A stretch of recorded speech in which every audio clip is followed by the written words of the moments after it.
Oh, you know what it is, man. Another snowy day in D-Town. But man, Ooh, I'm super excited. We got Mr. Aquila, James Aquila has stepped into the lab for another episode of Behind the Dollar. Man, it's been a little bit since we've done this, but man, I'm super excited. We get to talk about finances, we get to talk about money, we get to talk about everything that is behind the dollar. What up, James? How we doing, bro? Doing well. How you doing, Mo? Ryan, how you guys doing? Good, good, good. We got a special guest in the building tonight, Mo. Who we got?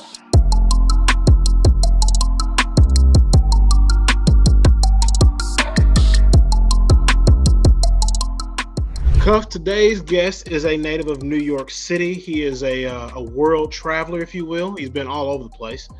He is the chairman and CEO of Kent Global. Please welcome Thomas Kent to Behind the Dollar. Us. How is everyone? It's a pleasure for me to be here on the show today. This should be a very stimulating conversation. Yes, we're certainly looking forward to it. As you can tell, well, maybe y'all can or can't. I am smoking a stick tonight, but I'm outside. Well, we can tell It's been us. snowing. We see the Yeah, we see the cold air. Yeah. yeah, it's cold, man. It's like 20 degrees out here. So, I mean, you being from New York, Yeah, I understand. you're certainly used to that. You know what I I thought mean? it was in Chicago for a moment. I was like, "Yo, Ryan, where you at, man?" Yeah, he did. He did for sure, man. But we got to burn one for behind the dollar, man. So, I'm curious, Thomas, how did you get into financial space? For those that are tuning into the behind the dollar. Well, I majored in political science and economics at Wilberforce University, and I fell in love with finance. And when I got done my master's in business administration, I came to New York and started my career as a financial consultant. And 20 years later, here I am. So it's just ever-changing business. Every day is a new adventure. Trust me, every day is a new adventure. So it wakes me up in the morning. So I've heard this term before. What is a financial consultant? A financial consultant is basically someone that oversees finance, whether it be stocks, whether it be bonds, whether it be venture capital, whether it be building small businesses, financing small businesses or writing business plans or whatever like that. Anything to do with investments in business, personal or business, just corporations and things of that nature. Now, what kind of licenses do we have to get? Do you have to have a Series 6, Series 7, Series 13? To sell publicly traded securities, you have to have a Series 7, a Series 63, a Series 24. To do venture capital and private deals, you don't have to have any license. Yeah, that's fantastic. That's But fantastic. an MBA is good to have. A master's in business administration is good to have if you want, because that teaches you the aspect of how to build businesses and things of that nature, the concepts and theories. The one thing that my father-in-law, I got to give him a lot of credit for my wife, more than one reason. But, one of the things that he always said that I'm going to impart upon my kids if they decide to go to college is, every single business that is out there has to have finance. Right. You don't have to have a secretary, you don't have to have sales, but you got to have finance. And so, I think for me, I wish I would have jumped in more, and I'm good at math. I wish I would have jumped in heavily on the finance side, whether it be accounting, econ. Right. I think that there's so much there, and especially with the lack of financial literacy and education being taught in our educational platforms, right? I think we start behind the 8 ball when many of us don't have someone that's been in our corner that can say, hey, let me show you a couple things on the finance side to make things work for you in the future. Yeah. Right. I totally agree with you. I think African Americans, the African American community, when they go to college or whatever like that, they even college trade school, or really focus on the financial space. Like you said, econ or small business management. That will really help out and give you the financial literacy you need to be successful. Most of investment banking really doesn't rely on math. It's basically deal flow and the aggression of closing. You have to be a great closer, a great salesman, whether you're an M&A or whatever. It all depends on your mouthpiece and how aggressive you are and how you love the business. So, that's the money-making aspect of investment banking, right? So the more traditional theoretical part of investment banking is, teach people about investment theories, teach them about taxes and how taxes work, how taxation works. You teach them about LLCs and S corps and C corps and things that nature. That's more of a theory or academia type of scenario. But the hardcore investment banking is based on sales and putting deals together. Yeah, I think financial literacy, is definitely a major topic, that I believe that everybody should have, because I mean we're going out here into the workforce, into businesses. A lot of us that have business, some of us don't have any common literacy sense, right? So we get into business and we start making this income, and it's like we're blowing it as fast as it comes. And there's a Right. saying is it's not how much you make, it's what you keep at the end of the day. And if you Yeah. don't Facts. know how to keep what you're making, then you're gonna work till the day that you die, right? Yeah. Absolutely. So it's definitely important that we understand financial literacy. We bring this knowledge to our community, because if you know more, you do. If you know better, you do better, right? Yeah. Absolutely. So, So Absolutely. Thomas, let me ask you this: just someone that's, whether you're 18 years old and you're listening to the podcast or watching the podcast on YouTube. By the way, Right. if you're enjoying the episode this far, go ahead and smash that like button. Make sure you subscribe to our channel. But for someone that's, whether they're 18 years old or 60 years old, and they don't have a financial plan, what are some of the core tenets that you would really impart upon somebody to just get started? Like, for me, as an example, I tithe my first 10%. I Right. pay myself the next Right. 10%. Right. And then, after that, I'm putting 10% into savings and then Right. 10% into my investment. So I'm forcing myself to live off of 60% of my net income. Right. What is your advice to someone that needs to put together some, basic version of a financial plan? Well, basically, I like your structure. Of course, you tied to church or your religious, whatever religious organization you belong to, and then you pay yourself 10%. Invest in bonds or a savings account or whatever, and then put 10% in stocks or whatever, or a real estate investment trust. Right? A real estate investment trust is almost like, well, is like investing in hardcore real estate without the problems. Right? With a REIT, you can invest with a group of people, and those people put it into properties, whether it be single family homes, whether it be apartment buildings, whether it be shopping malls or whatever, and you invest and you receive the dividends collectively. So those are the things that I would tell people to really look into. They're very easy to do in order to get themselves on track financially. I love REITs. I love the idea of REITs, real estate investment trust. That's a super easy way to get involved. Now, when you Right. talk about asset allocation, right? What Right. would you recommend to a newbie or someone that's foreign to, kind of this language, as a part of their overall deposits? Like, what do they need to put in per month, or how would they go about structuring that? Well, let's say if the average American, I think the average American, they said, makes 40,000 a year. The average American does. Say for example, after you pay bills or whatever, that you may be left with, let's say, 20 something thousand. If you pay bills and pay your expenses and have money to live off of, let's say I would put 5,000 in blue chip stocks, blue chips, no speculative stuff, no penny stocks, no, not even mid cap. I'll put it all in blue chips like Procter and Gamble, McDonald's, Coca-Cola, and just sit, invest every time you get some money, invest in these companies, because these companies pay dividend. They're part of the S&P 500. Even if they do go down, they never will go up. They never will go out of business. So Coca-Cola won't go out of business unless a catastrophe happens.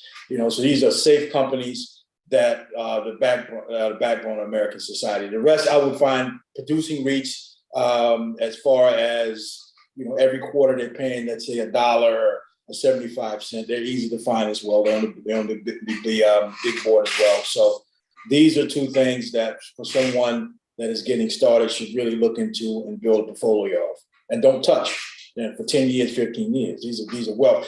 You have to understand, wealth is built in this country by stocks and real estate. That's how most wealth was accumulated in building a successful business, right?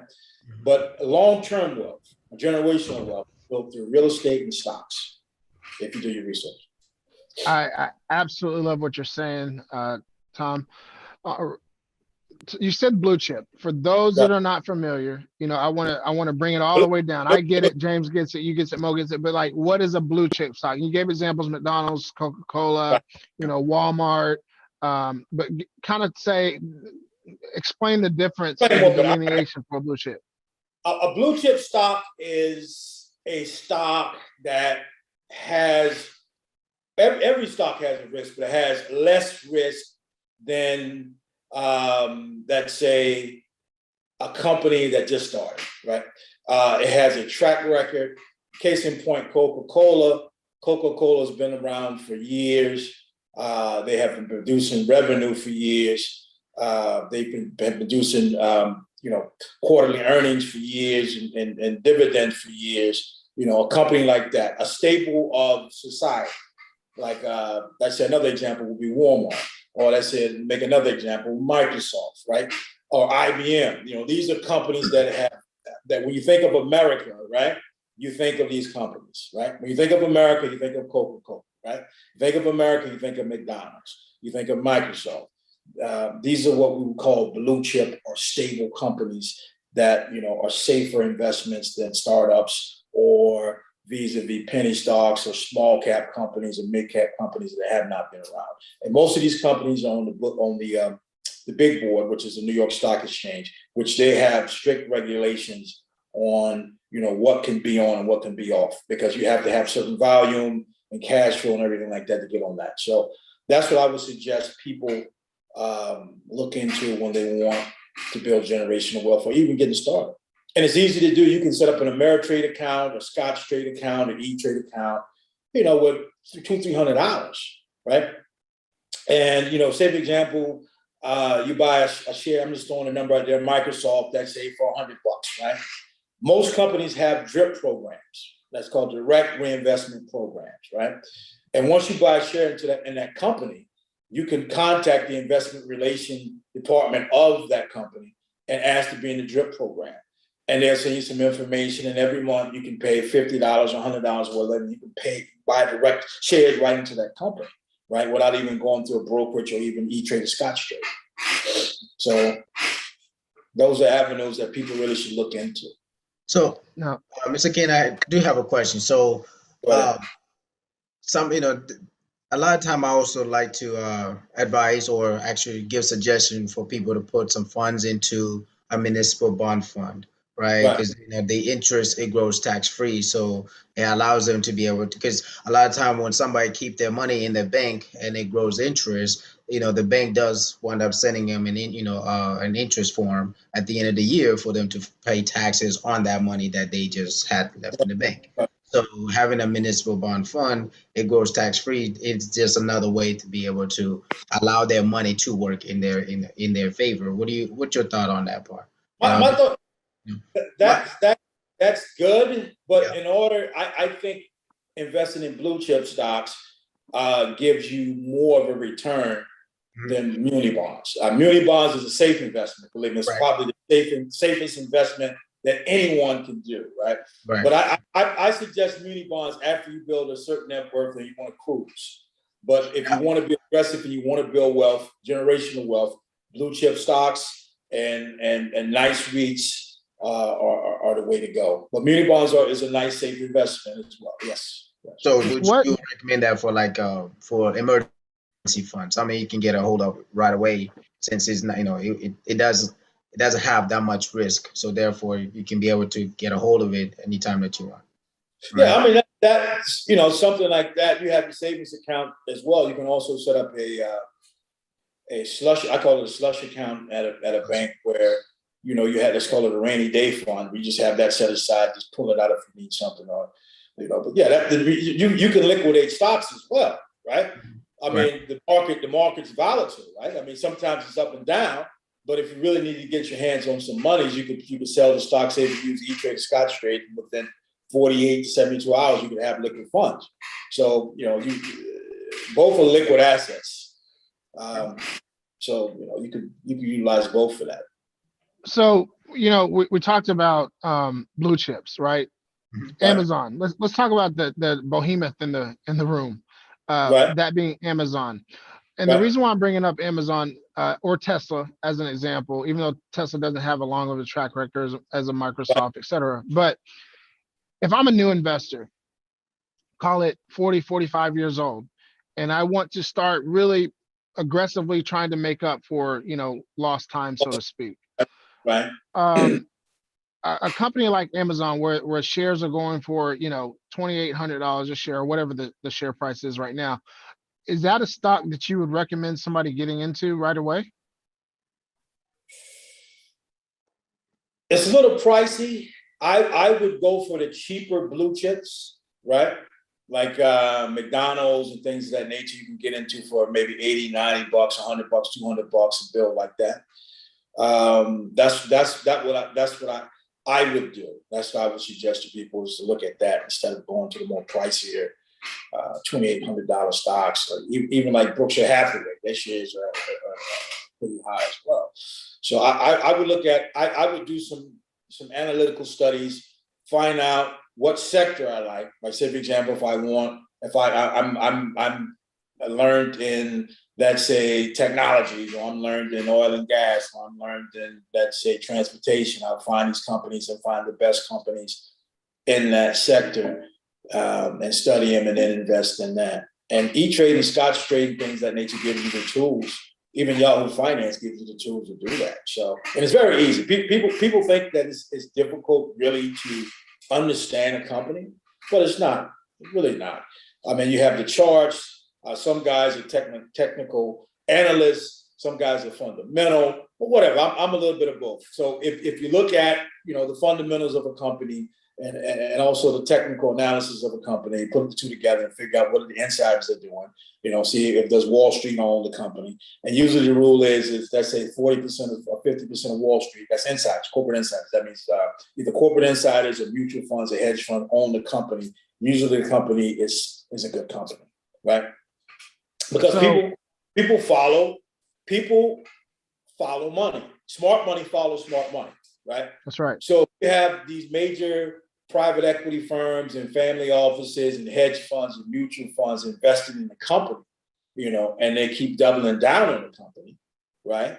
9 times out of 10, the company will be successful because they have the liquidity to be successful, right?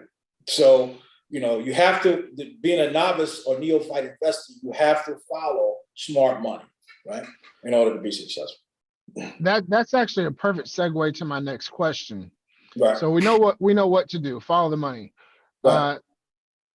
The flip of that, where should beginning investors or moderate investors try? What should they stay away from?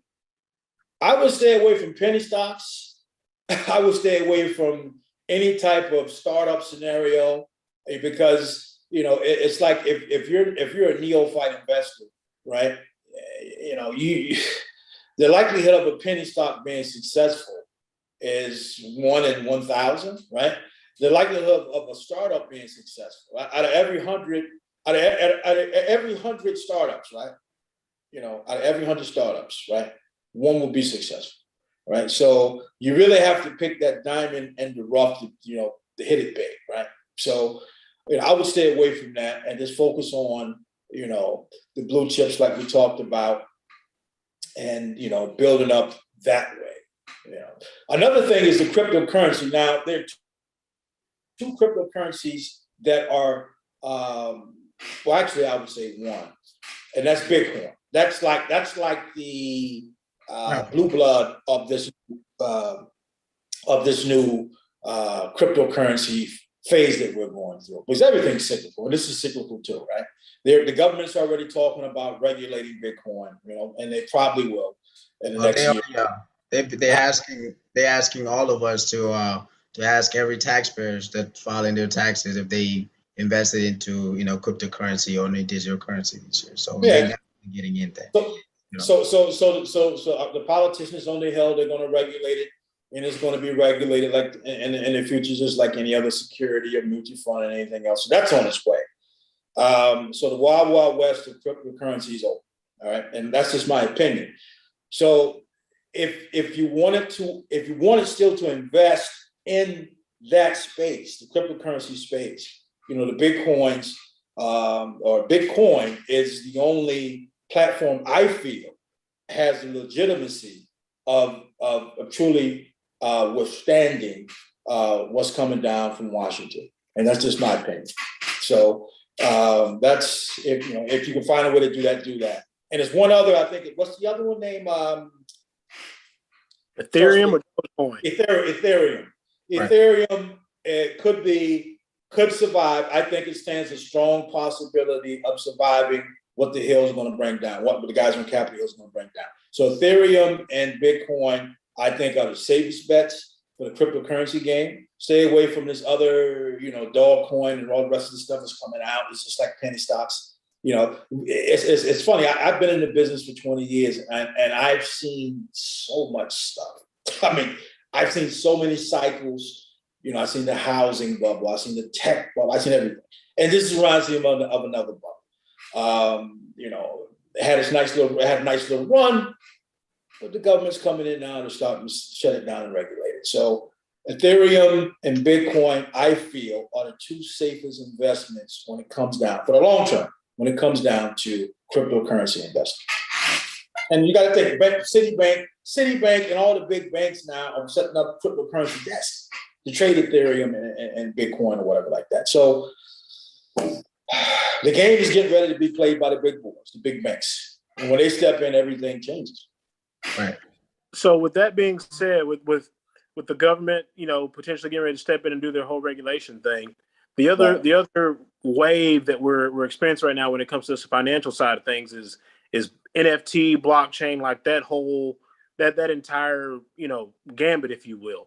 Can you kind of give your thoughts on the wave of how that's just kind of hit us like out of nowhere? It seems like. Well, I tell you, NFTs a very, very sexy story right now, right? I give NFTs, and I have to be honest, 2 or 3 year run. And people say, I argue with some of my colleagues all the time, say it's here to stay. I don't think it's here to stay.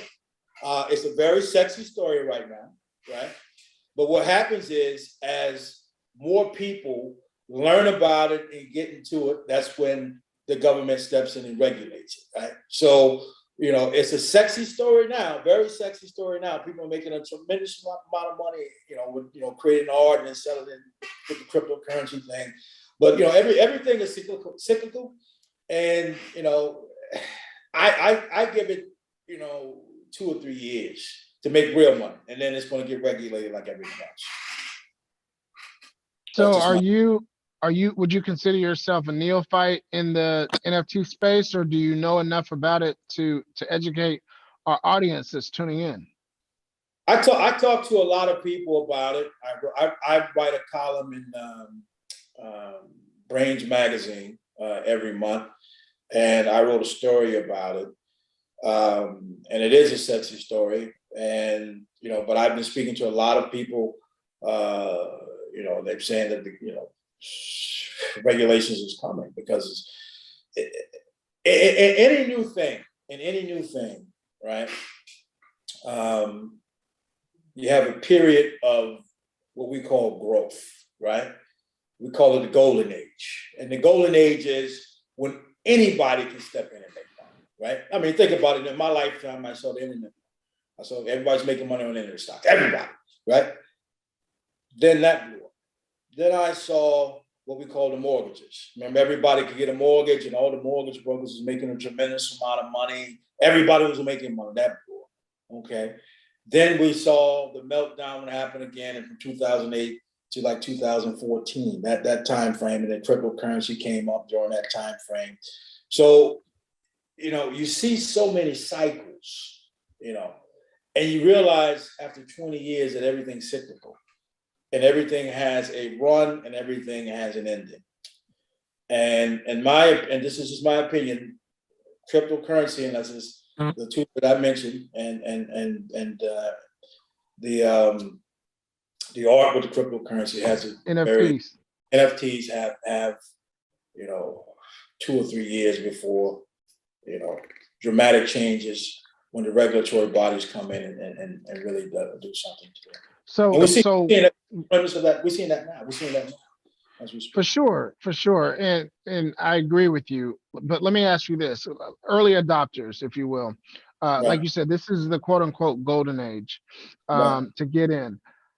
How can people, let's explain what a non-fungible token is. Let's start there. Can you talk to us about that? Well, it's basically guys like create art and things of that nature, and basically link it up to cryptocurrency, like some type of cryptocurrency, and you can buy into it and things of that nature, and the prices go very high. People bid on it and things of that nature. So they always say it's one of one, right? Say that again. So they always try to say it's one of one to drive the price up, right? Right. It's almost like penny stock speculation. Almost. I mean, I put it to that equivalent because I've seen this type of stuff in the markets before. So yeah, I mean, it's like, listen, right now is the perfect time to make money in that space, without a doubt. It's unregulated. And you can move it up and down with news or whatever like that, and the propaganda machine. But my worry is, how long will that last? That's my worry. And as far as investment, safe investment, I wouldn't suggest anybody for the long haul to move into that investment. I would strictly stick to blue chip stocks and REITs and things of that nature, right? So what I'm hearing though at the same time is that a lot of time you have to take advantage of the opportunity in the lifetime of the opportunity, right? Because a lot of time everything has a cycle, and so Right. you can identify that cycle and take action. You can put yourself in a position where it works in your favor, right? Absolutely. Yeah. Absolutely. You have that 2-year window. You have that 2-year window. You buy now, and when it's time to get out, you get out. But I wouldn't put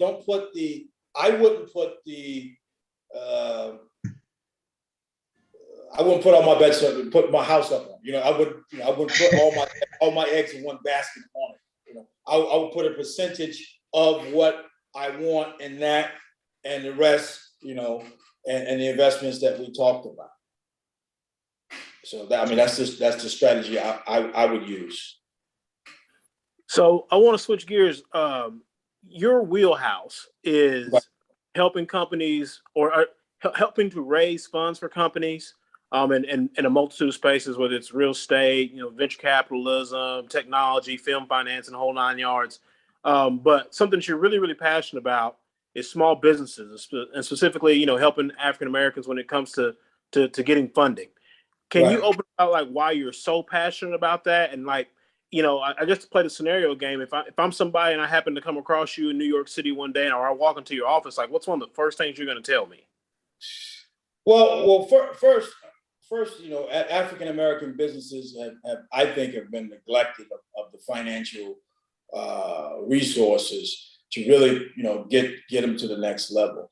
And I'm very passionate about helping them, because I think now is the time that, we can take advantage of opportunities that are out there to grow African American businesses. And second question you asked, if you would come to New York, what would be one of the first things I would say? I would say, listen, sit down. Let's go over exactly what you need, what type of strategy, what is your business, and let's go from point A to point B to point C to point D. We have to logically sit down and determine what is best for you. Is a term loan good for you? Is an angel investor good for you? Is getting a family office in your business good for you? We have to sit down and really determine what is good for your business and what will take you to the next level.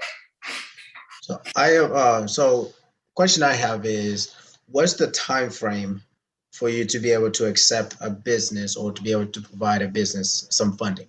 So because like I mentioned earlier, I have a lot of small business owners that come to me for the first time and they're like, hey, we're ready to take the next step. We're ready to form the LLC, and then from there, my part is always before we elect the S corp or the C corporation, whichever fit in their in their strategy.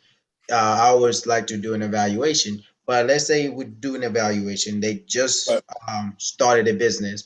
How long do they have to be in business for you to be able to say, I could take a risk on them and provide them funding?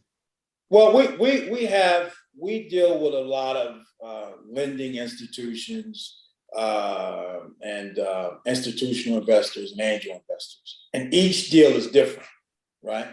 Now, I'm gonna make some examples. Say, for example, you came to me with a hair company, a hair product company, right? And you have these patents and everything like that. I may have an investor in my wheelhouse, an angel investor, or even a venture capital company that may jump all over it, right? Or Right. I may have, once the business plan is put together and things that nature we present it to them. Or you may have the deal and nobody's interested in that venture, right? So the key is to make sure the business plan is put together well, and you explain exactly your exit strategy, what the capital is used for and things of that nature, and you keep moving forward. There is no set time, or especially for a startup, there is no set time. I can't say I can get you funded in a month. I can't say I can get you funded in 2 months. It may take 2 years, right? Some businesses take 4 or 5 years, right? Because it all depends on the appetite of the monies, the people with the monies want. If they have the appetite to invest in this, they'll do it. If they don't at the present time, maybe they'll wait, if something happens like COVID, right? And that takes a toll on investors. They don't want to put their money out right now because they want to see what the financial markets or what the global markets are going to do, right? So everything is different. And a deal is a case-by-case deal. Now, revenue producing companies, say, for example, if you run across companies that are producing revenue already, not huge revenue, say you're producing 10, 20,000 a month. Okay, there are different lenders that will step in and give them the monies they need to expand their businesses, right? And that could be done relatively quick. That could be done within anywhere between, let's say, 20 to 35 days, right? Say, for example, you run across companies that are making $100 to $1 million a month, right? Okay, that's more of an institutional play or family office play. That could be done in 90 days, right? So what I'm trying to say is, startup businesses, there is no set time of when a startup will get funded. But companies that are producing revenue already, whether small or large, it is a set time that say anywhere between 1 or 2 or 3 months to 6 to 7 months. So your passion is to help small businesses really get off the ground and get going. So Right. what I hear you saying, you can correct me if I'm wrong, but you serve really as a conduit, right? To help the Right. small business, but also to, you're a leverage point for the investors as well. Right. So Right. while the small business owners are trying to get, off the ground, are you helping them architect a business plan and say, hey, this is what my investors are looking for? Is that? Yeah, absolutely. We have in our service, we have a service. I have a service provider company as well, and that company focuses on developing business plans and pitch decks and things of that nature for the businesses, so we can present them to our potential network of investors. So yeah, we help them every step of the way. We don't get paid until we fund. So say, for example, if we have a client, we can work with them for 5 years. We don't accept anything from startups, African American businesses, until we actually get them funded. Now, once we get them funded, then we come in.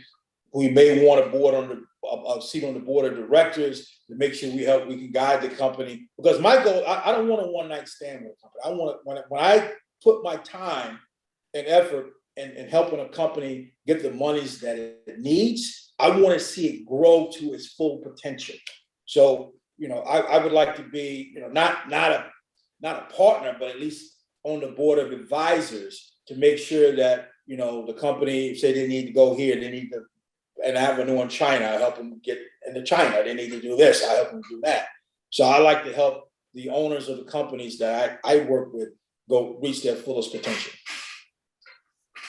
So while you're doing that, what are your investors looking, obviously beyond, I want to return on my investment. Like, we get that. But what is their appetite for new startup companies? What the key, of course, everybody's looking for the next Google, looking for the next Tesla, looking for the next Facebook. Every investor, that's their dream, right? But we have some investors, they like the cannabis space, right? In that space, you may have 6 guys that like, the cannabis space. There's some like startups, some like existing cannabis businesses, right? But in that space, one guy may look for one thing, another guy may look for another thing, right? So again, that varies upon the investor and the deal flow and the time that the deal comes to the table, right? Now, institutional investors, let's say like a family office or private equity or insurance company, they have a set guideline of what they're looking for. And they have that in what we call a sheet, a white label sheet, telling everything that it has to fit this in order for us to invest, right? So we have that for different things, different companies. Say for example, I have a private equity firm. They only want to invest in companies that are publicly traded, right?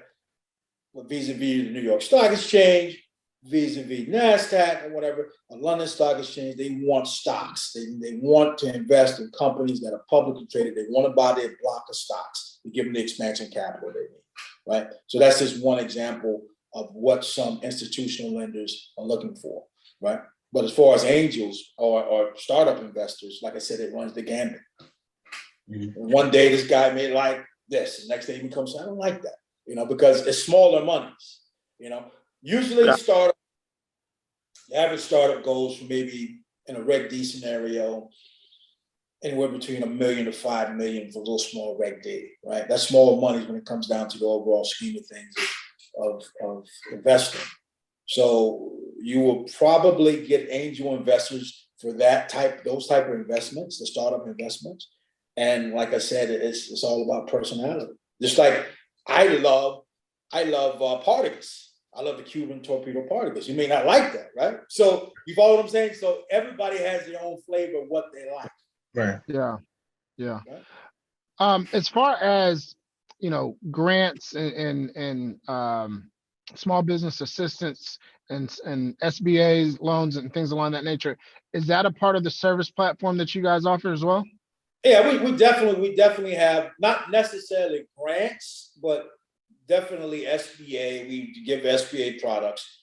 We give a lot of term loan products, and term loan products are like bank products, which means, say for example, you have a business, you're generating, let's say, $50,000 a month. Your construction company, I'm just throwing a sector out there, construction company making $50,000 a month. You have a 650 FICO score, credit score.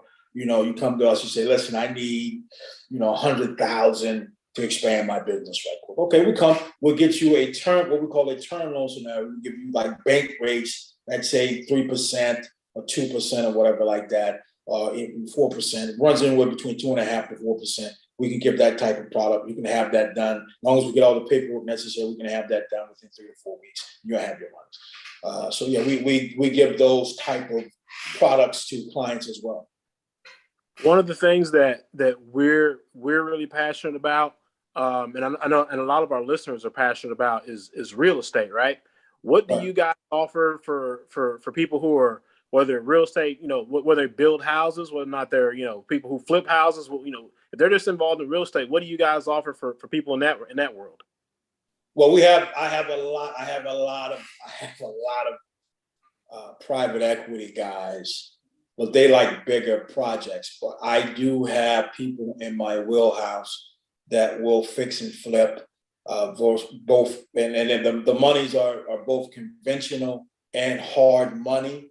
So again, it depends on the deal and things of that nature. LTVs usually they can go as high, some can go as high as 95% LTV, right? Or you can get like some go as low as 65 LTV. So it all depends on the deal. Is it a hard money scenario? Is it, just another the FICO score? You know how the game works when it comes down to flipping houses and things of that nature. So that's how that works. Now, as far Well, as I think what Mo is also asking is not on an individual flip, right? But more on a package, medium size scale where you're doing 50 houses at a time, building out communities or neighborhoods.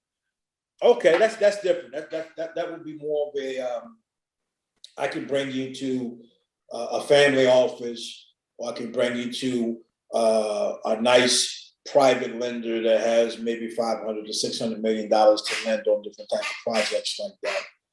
And they can be done relatively quickly. Let's say anywhere between 30 to 90 days once all the paperwork's in, and reasonable terms, anywhere between, let's say, 5 to 7% that could be done.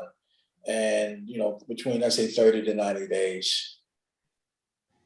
So that's, I have lenders in my wheelhouse for that. We're talking about 50 houses and up, am I correct? Correct. Yeah. Well, give or take, that's more of a bigger play. Like I said, those type of players can come in and do that type of stuff. Usually it's about, they're gonna come and say 85% LTV. I got a guy, he may say 90% LTV. All depends on how the situation looks. So I just wanted to take a different approach.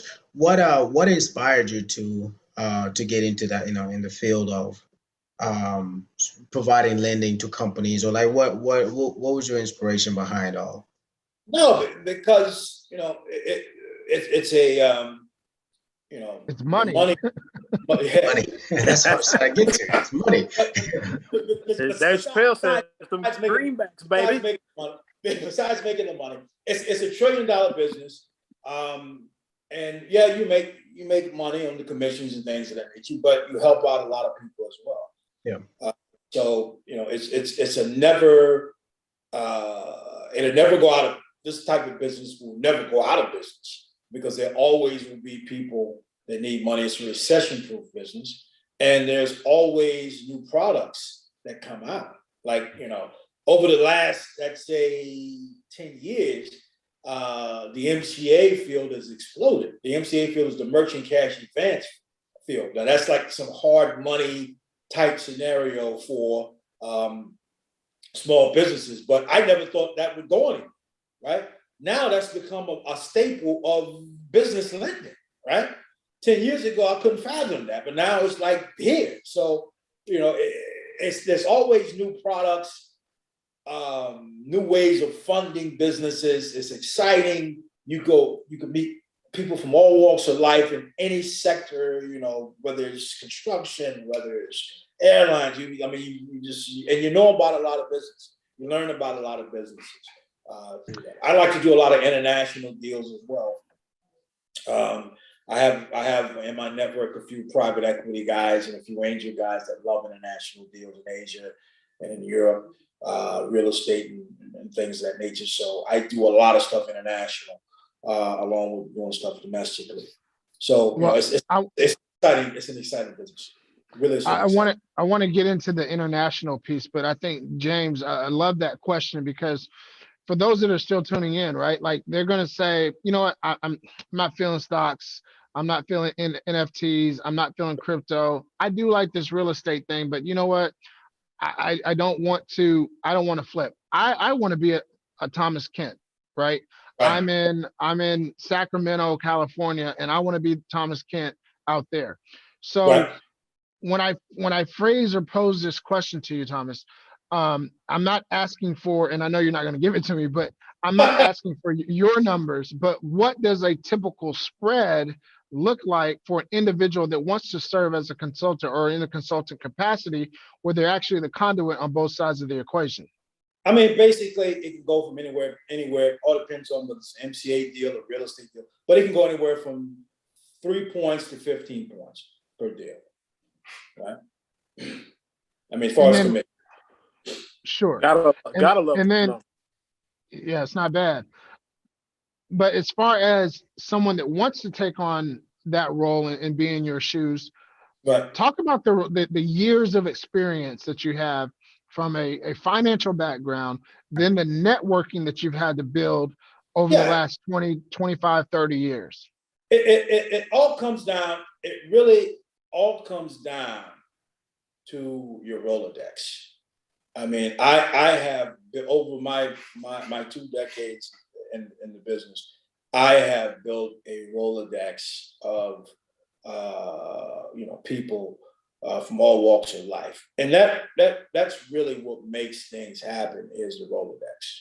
It's not really what you know; it's who you know. And like Facts. when you really meet people, this guy may know that guy, and then this guy. Next thing you know, you're in a room with, oh man, I'm shaking hands with salt and banana or something like that. Like who knows? That's what happens. One contact leads to the next contact, and before you know it, your world is open up, and you know people from London, you know people from Beijing, you know people from Dubai, you know people from Santo Domingo, things of this nature. So it's all about building the Rolodex and being social. And again, going back to what we were talking about in the beginning about investment banking, it's all about the salesmanship and basically being a closer. That's the business. The personal networks that you build and it's going out every day and hammering and busting your ass, excuse my French, every day to close deals.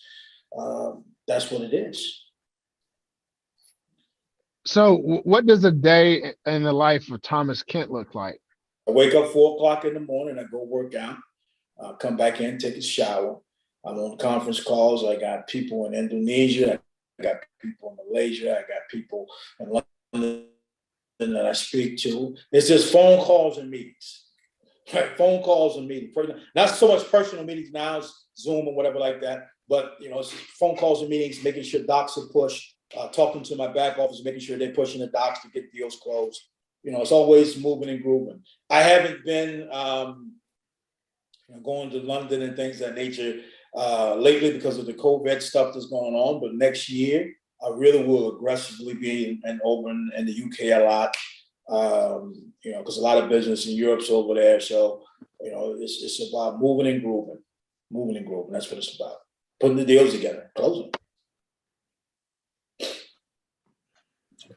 Well, this has been, well, first of all, the power of social media is real. Let me say it first of all. Shout out to Talking Sticks on social media. They got with us a few weeks ago and suggested that we need to speak with you, and they were spot on, if you will. Yeah. This has definitely been an elevated conversation. Partner, have we reached that particular part of the interview yet? Cool. So as we kind of wind things down, we have what we call landing the plane. It is you, sir, and there are 5 other seats at a round table.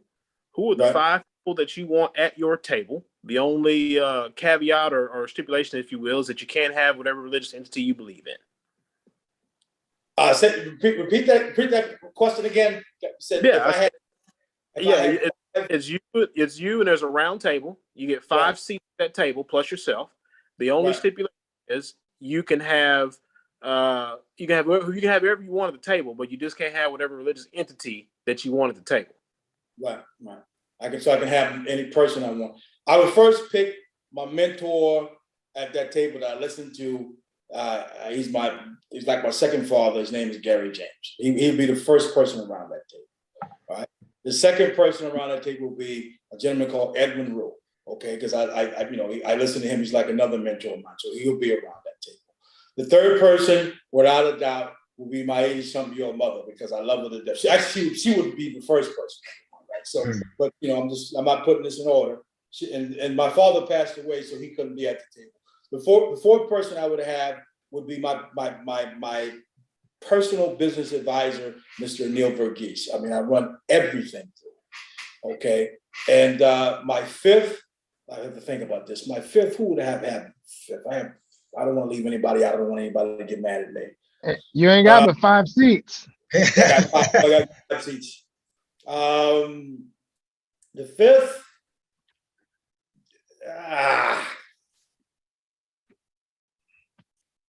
Oh, that's tough. I don't want to leave anybody out. I'll have my very close associate in Europe, Malco, at that table because he helps me out a lot with my European efforts. Over the five. Now, I know that you're a cigar smoker, but we didn't get one in tonight. What would you be smoking at that round table? Probably Cuban parties, torpedo. Not bad. I love that. And I love Peninsula too. Peninsula's a good too. So either that or one of those. But I probably 9 times out of 10 at that table, I'll be smoking a Cuban parties. When's the next time you're gonna make it down to Texas? Probably mid-year, something like that. Probably July, August, something like that. Well, hopefully it's June stuff because I did some research. Mr. Kent's a golfer, and so we have to talk with you about something offline that we think will make it will guarantee that you come to Texas. Oh, sounds very good. Sounds very good. Yeah. Now, one last question, at least on my end. If you would, what would you say somebody should focus on, like right out of school, that could tremendously change their life, financially wise, if they just say, okay, hey, this is something that I should focus on to get me to where get me to my goals, right? I would focus on 2 things actually. I would try to focus on being the best networker that I could be. That's good. Meeting everybody, and building strong relationships with everybody.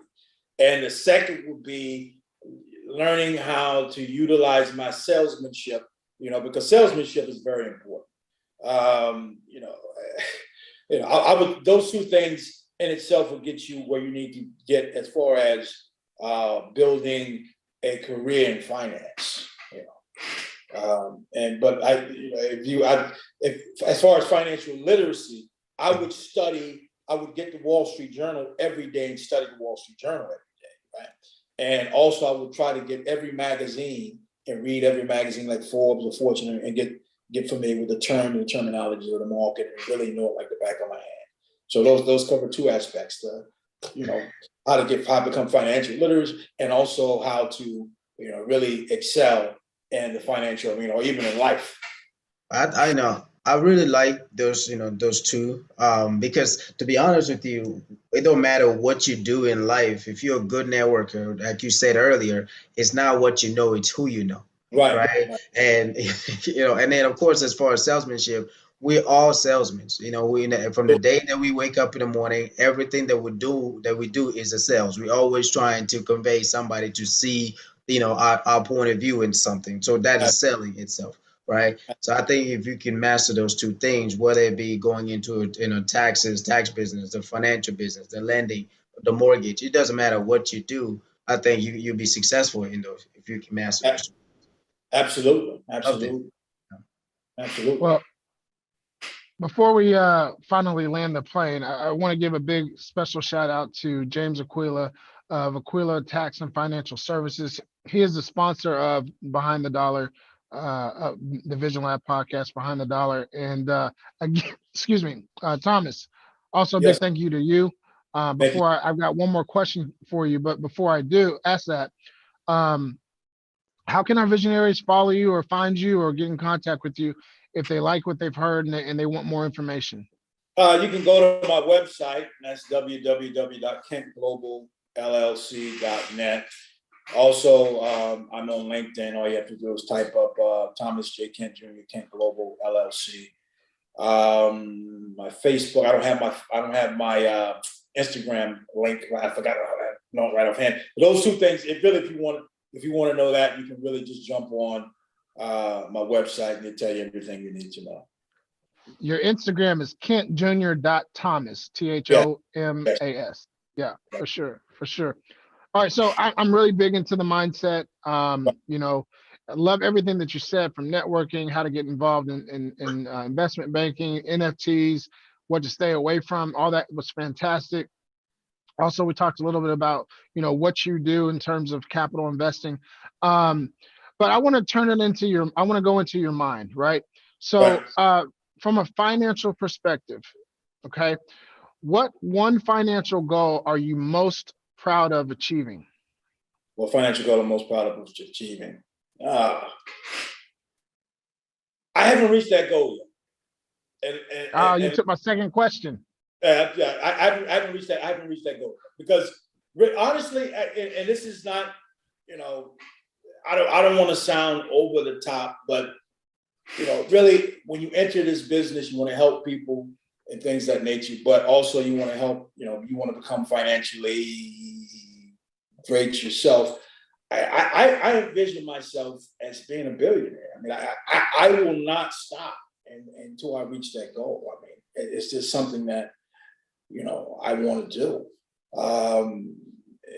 It's a challenge, to get to that goal, and that wakes me up in the morning. Just to get up in the morning knowing you put this deal together. You want to close this is closing, that's closing. Every day you're building. That wakes me up in the morning. I can't stop. I haven't reached my financial, my what I want to reach. I haven't reached it. So you took my follow-up question. So now, last year was a year. I try to look at years and denote a term or a word for it. Last year was pivot, right? Mm-hmm. Changing direction when you had a specific landing mark or landing spot and you have to pivot. So I've got 3 words that I'm using this year, and that's being intentional is one of the words, right? Not procrastinating, and obviously health. So in that spirit of that conversation, in the spirit of those terms, being intentional. What are you most intentional about right now to achieve your goals? I mean, being healthy and execute. Keeping the mind healthy and the body healthy, and just executing on everything that I put on tape. If I write something out, if I have a task, a paper of 100, not 100, I'd say 20 things that I have to do today, I'm going to make sure that it's executed one by one. Love that. It's all about keeping your body and your mind sharp and executing everything that you have. Get it done. Completely agree. Well, ladies and gentlemen, again, the voice that you've been hearing or watching is Mr. Thomas Kent Jr. Big shout out again to James Aquila of Aquila Financial and Tax Services, and a big what up to homie, Mr. Mosley, my co-host and partner. And it's been a great episode, another great episode of Behind the Dollar. So I want to thank all you guys for jumping on and really, talking about money. I think it's important, and I hope that people got value out of this episode, and continue to support and watch us. Remember, each month we're dropping a Behind the Dollar, so stay tuned for next month, and see who we have. Absolutely. Ladies and gentlemen, my name is Ryan Mosley. He is Ryan Cuffey. Thank you again to our sponsor, James Aquila. Thank you again to our guest, Thomas Kent of Kent Global. And we will see you guys next month on another episode of Behind the Dollar with the Vision Lab Podcast.